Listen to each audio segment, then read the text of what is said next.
तर आपण झोपेतून उठून नाश्ता करायला गेलो होतो विषय मध्ये, आणि त्याच्यात ही गाडी अजून झोपेतून बी उठली नव्हती. बा म्हणलं असं म्हणलं कसं चालायचं बा, आपण यायचं नाही गाडीने झोपायचं. मग काय आपण आलो होतो डायरेक्ट इथं नाश्ता करायला.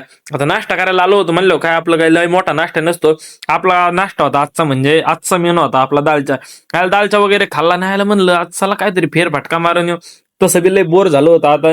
मग काय निघलो होतो डायरेक्ट. आणि हे बघा इथं इंजिनिअरिंगचा चौक होता बरं का, म्हणजे इंजिनिअरिंगचं दाखवत होतं आणि इथं सगळे इंजिनियर उभा होते. म्हणलं विषय आडेला का, हे काय कोइन्सिडन्स नव्हता भाऊ. बाकी इथं शालीन कंपनी आहे, ही म्हणजे कालीन भाई याची शालीन कंपनी आहे. फक्त ते कालीन बनवित होते आणि कंपनी शाल बनविती. ही कंपनी कोणाला कोणाला माहिती आहे आपल्याला कमेंट मध्ये सांगावं. बाकी जाऊ दे. मग तिथं आलतो, इथं आपण सालासार हनुमान मंदिर, म्हणजे आपल्याला असंच चालता चालता रॅन्डमली भेटलं होतं, त्याच्यामुळे म्हणलं याला चला आता आलो इथं हनुमान दादाच्या पाया बी पडून जावं. मग काय आतमध्ये गेलो, म्हणजे मंदिर तर एकदम इतकं मस्त होतं ना. पण जाऊ द्या, तुम्ही बी घेऊन टाका आशीर्वाद. आता काय आहे ना, मग मंदिर म्हणजे इतकं मस्त होतं ना, ते विचारूच नका. तिथलं काम एकदम भारी होतं. म्हणजे ते म्हणत नाही का आपण शॉर्ट बट स्वीट, तसं हे मंदिर नाही का, स्मॉल बट स्वीट.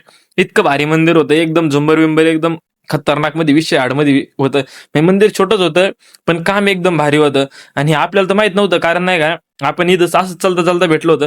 तुम्हाला जर माहित असेल, हा कडला इंडस्ट्रियल एरिया आहे एवढं बघा, तुम्हाला जर माहित असेल तर ह्याचा ऍड्रेस आपल्याला कमेंटमध्ये सांगावा. आणि इथं जय श्रीरामांचं पण मंदिर होतं, मग तिथं बी दर्शन घेतलं. आणि हे बघा, हे आपलं कॉलेज, म्हणजे आपण जेवढं दाखवतो त्यातले बारीक दिसत असेल, पण भलं मोठं 5-6 मजली पार कॉलेज आहे आपलं.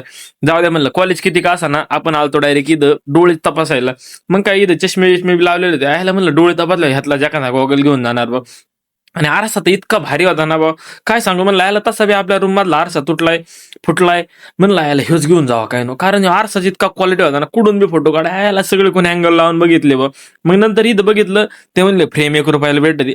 1 रुपयाला फ्रेम, म्हणलं कोण देतं बा. जाऊ दे म्हणलं, फ्रेम 1 रुपयाला आणि फ्री आहे टेस्ट. म्हणलं यांनी तर 100 रुपये घेतले, म्हणजे काय ना, चुना लगा दिया हमको, अशी गंमत आहे बा. जाऊ द्या बा म्हणलं, आता चुना लावला तर लावला, आता काय तेव्हा घेता मग बसा मिळेल, अशी गंमत आहे. जाऊ द्या आता काय, आपण तरी काय करणार आहे त्याला. शेवटी मग जावलं तर पाऊस चालू होता. इथून तर फार नदी आणि पाणी वाहत होतं, आणि एरियाचं नाव पण गंगानगर होतं. म्हणजे हा काय कोइन्सिडन्स आहे बघा बरं.